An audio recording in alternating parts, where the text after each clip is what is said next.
Hello' everyone, মই আজি এটা নতুন মেথছৰ কনচেপ্ট লৈ আহিছোঁ তোমালোকৰ আগত। অ'কে, প্ৰথমে তোমালোকে ভালদৰে কুৱেশ্যনটো পঢ়ি বুজিবলৈ চেষ্টা কৰিবা হা। এনেকুৱা ধৰণৰ কুৱেশ্যনখিনি আমি কেনেকৈ কৰিম, তাৰপিছত মই ভালদৰে তোমালোকক কেনেকৈ শ্বৰ্ট ট্ৰিকত কৰি দিব পাৰি তাকে দেখুৱাম। অ'কে, আৰম্ভ কৰিছোঁ। প্ৰথম কুৱেশ্যনটো হ'ল ঋষি হেজ 1612 উইথ হিম। ঋষিৰ লগত 1612 টকা আছিল। He divided it amongst his son and Piyush. সি ছান আৰু পিয়ুষৰ তাৰ পুত্ৰ ছান আৰু পিয়ুষৰ লগত সেইটো ভগাই দিছিল। And ask them to invest it at 8% rate of interest per Enam compound annually.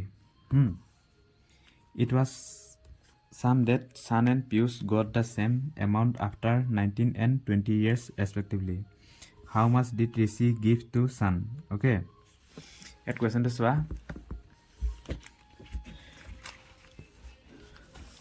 ঋষিৰ লগত 1612 টকা আছিল। তেখেতে সেই টকা তেখেতৰ পুতেক ছান আৰু পিয়ুষৰ মাজত ভগাই দিছিল আৰু 8% চক্ৰবৃদ্ধি সুতত বিনিয়োগ কৰিবলৈ কৈছিল। অ'কে, ছানে 19 বছৰৰ পাছত আৰু পিয়ুষে 20 বছৰৰ পাছত সমান ধনৰাশি লাভ কৰে। ঋষিয়ে ছানক কিমান টকা দিছিল? অ'কে, কুৱেশ্যনটো ভালদৰে বুজিবলৈ চেষ্টা কৰা। কৈছে এজন মানুহ ঋষিৰ লগত 1612 টকা আছিল হা। তেখেতে সেই টকা তেখেতৰ পুতেক ছান আৰু পিয়ুষৰ মাজত সমানে ভাগ কৰি দিছিল আৰু কৈছিল 8% চক্ৰবৃদ্ধি সুতত কম্পাউণ্ড ইণ্টাৰেষ্টত বিনিয়োগ কৰিবলৈ হা, ইনভেষ্ট কৰিবলৈ। ছানে 15 বছৰ পাছত আৰু পিয়ুষে 20 বছৰ পাছত সমান ধনৰাশি লাভ কৰে। এনেকুৱা ধৰণৰ কুৱেশ্যনখিনি ইমান বছৰৰ পাছত সমান ধনৰাশি লাভ কৰে। এনেকুৱা ধৰণৰ কুৱেশ্যনখিনি কেনেকৈ কৰি সেইটো মই দেখাই দিছোঁ। অ'কে, এমাউণ্ট ইকুৱেল কুৱেশ্যন আহিলে হা, এমাউণ্ট ইকুৱেল কুৱেশ্যন আহিলে ইয়াত লিখি দিছোঁ মই এমাউণ্ট ইকুৱেল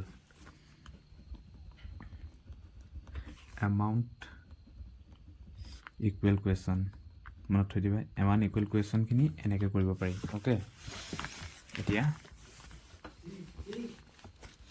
ইয়াত এটা কথা মন কৰিব লাগিব। প্ৰথমতে তোমালোকে ইয়াত 100 এটা দিবা হা। 8% মানে 100ৰ লগত আৰু 8 এটা লাগিলে কিমান হ'ব? 108। অ'কে, এইটো তোমালোকে সৰু কৰি দিবা। 25 কাটিলে কেইবাৰ যাব? 4 কাটিলে 25, আকৌ 4 কাটিলে এইটো যাব 27। অ'কে, এতিয়া এই এমাউণ্টটো মন কৰিবা। যাৰ বয়স কম বা যাৰ টাইম কম হা, যাৰ টাইম কম 19 বছৰ, ইয়াত আছে 19 বছৰ, ছানে 19 বছৰৰ পাছত হা, যাৰ সমান টকা লাভ কৰে, যাৰ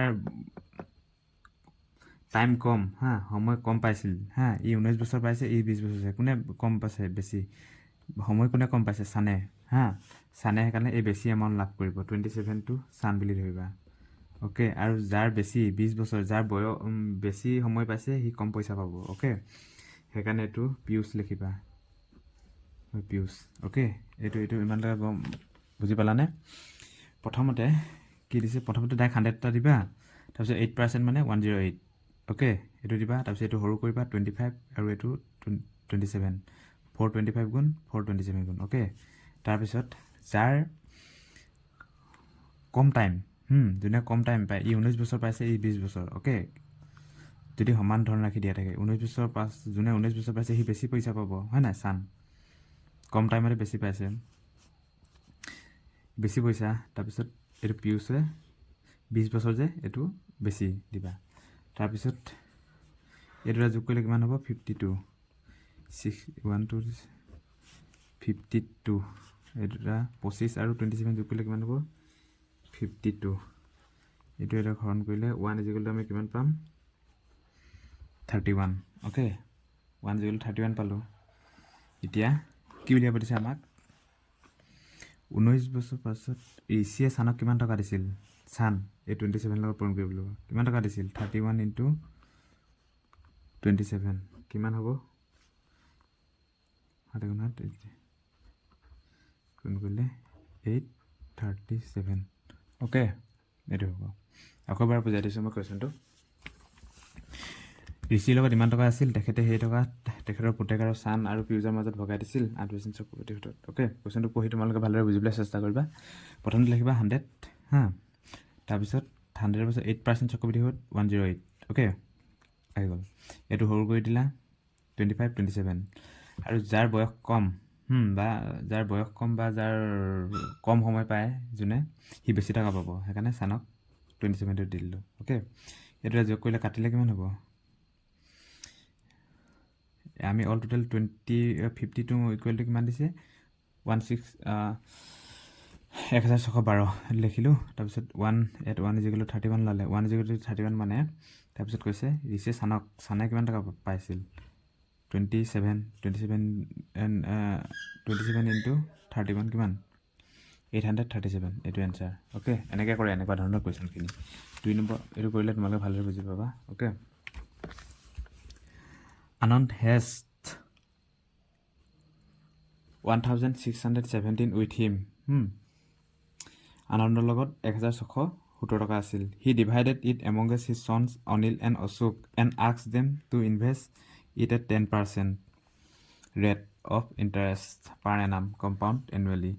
It was seen that Anil and Ashok got same amount after 12 and 13 years respectively.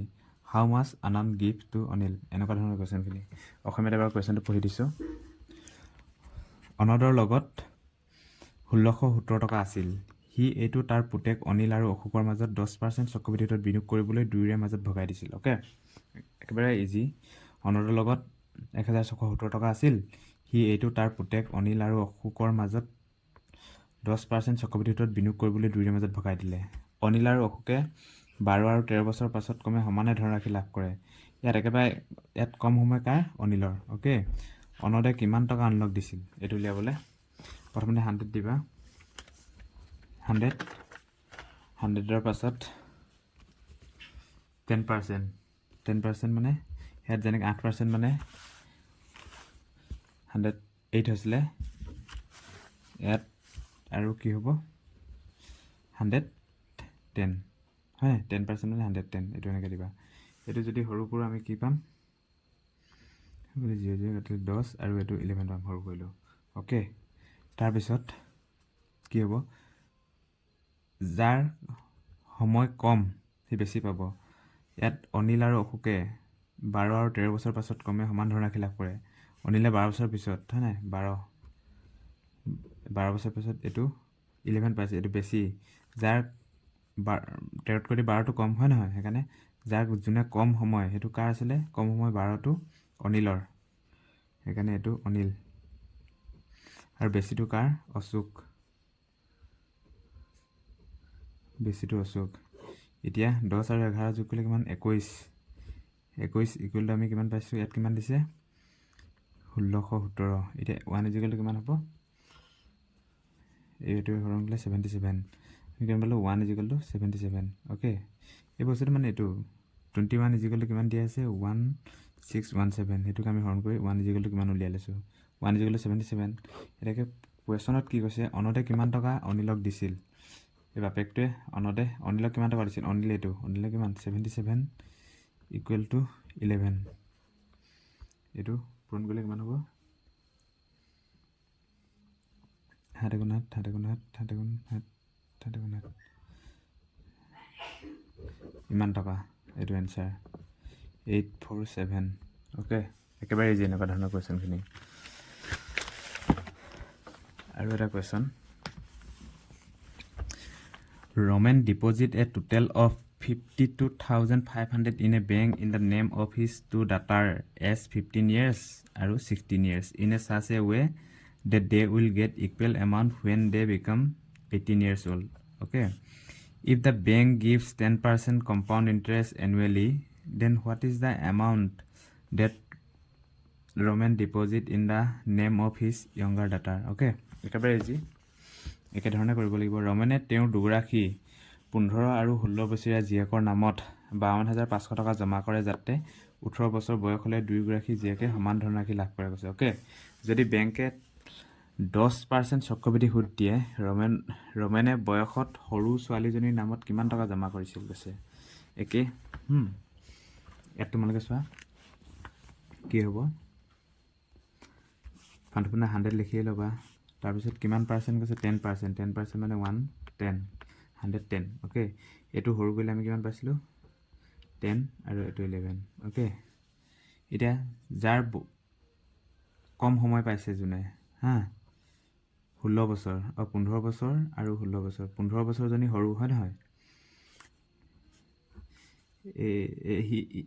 15 বছৰজনী বেছি টকা পাব এইটো মনত ৰাখিবা যাৰ যোনে কম সময় পায় সি বেছি টকা পাব হা এতিয়া কম সময় কোনে পাইছে 15 বছৰীয়াজনীয়ে এইটো য়ংগাৰ এইটো older অ'কে এতিয়া আমাক কিমান দি আছে 21 ইকুৱেল টু আমাক কিমান দিয়া আছে 52500 অ'কে